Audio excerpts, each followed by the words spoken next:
City builders are great. I love playing them and feeling like I'm growing a city, a settlement, a place that flourishes because of my decisions.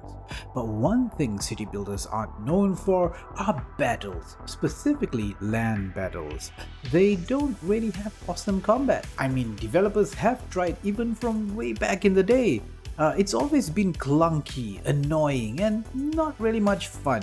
But that hasn't stopped Ubisoft mains, formerly Blue Byte, from trying with Anno 117 Pax Romana.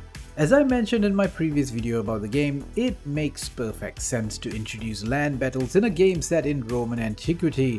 But incorporating battles in a game that's about managing your workforce, building chains of productions, and building up your city is bound to have some challenges. So I've been waiting for them to show more of the land battles in Anno 117, and we got something. It's an IGN exclusive, so I can't really show much of it over here.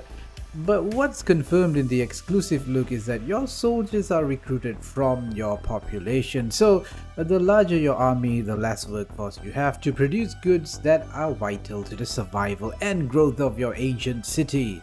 Considering that the Roman Empire had professional armies, I would take a gander and guess that there will be a separate citizenry type that are your professional soldiers, although not all of your army are from this class or citizens perhaps. I mean, historically the Roman Empire made use of levies during their early days and auxiliary troops from conquered provinces.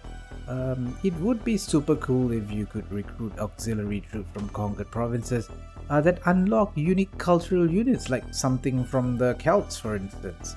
While I personally don't think levies would be a feature in the game, it would just be too chaotic to suddenly pull farmers and production workers to field an army and manage the fallout due to a lack of workforce.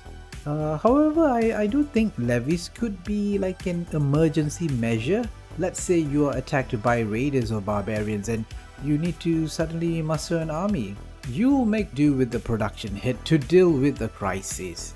I don't think armies will be huge like Total War size though, especially if they are professional armies, since you'll need to recruit the citizens and balance with the economy of your city.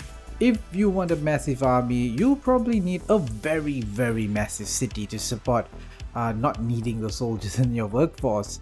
I think this is where Ubisoft mains will spend a lot of time balancing this out. They and all of us know that at its core, an Anno game, or any city builder for that matter, is well about building the city. That's of course not to say that battles won't be strategic. The aforementioned video, which I can't show much of, does show some semblance of strategy and tactics.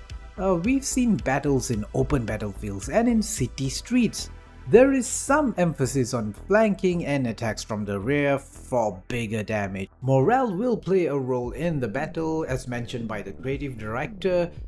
Your enemies and your own army can break during the battles. Although if you have a look at the UI here, it's not really mentioned anything. The UI doesn't show the morale of units, so I wonder if morale will just be something that's hidden.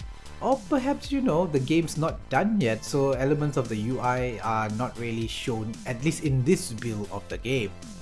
I think one of the coolest things I've seen in the gameplay videos is the emphasis on protecting your cities. There is smart use of terrain and choke points to build walls and fortresses to protect your precious city, which makes me think the battles organically happen as the AI waits outside your city to tempt you to meet them out in the battlefield. If the AI is that smart, which making AI for a game about ancient battles is not really that easy of a task. So I'm actually kinda doubtful if the AI will go camp in front of your city and do all that. We should keep our expectations low here. While Ubisoft mains are very capable devs, this is something they've not done in a long time. AI is there to serve the player experience, so I think it is you, the player, that will do most of the aggression beyond perhaps scripted events. At the end of the video, it was also hinted that the Emperor will also play a role, a sort of, uh-oh, you've grown too big for your britches and you've been too much of a bad boy, haven't you? The Emperor will then send his troops to take you down. But what does that actually mean? And if you defeat the Emperor, could you declare independence? All very interesting things to think about. Ubisoft mains will be sharing more information on the land battles and much more about the game in the coming weeks with blogs, posts and such, so I'll get to see how right or wrong I am. The game is coming out November 13th this year. So tell me in the comments, will you be an aggressive Roman expansionist or will you primarily focus on building your city's economy? I wonder how many players will just ignore this part of the game. The creative director for the game has mentioned that military is kinda optional, but perhaps, I'm guessing here some parts of it will be forced in scripted moments, especially in the campaign. Anyway, do check out my previous video reacting to the first gameplay showcase for Anno 117 Pax Romana over here. Thanks for watching and farewell, noble friends.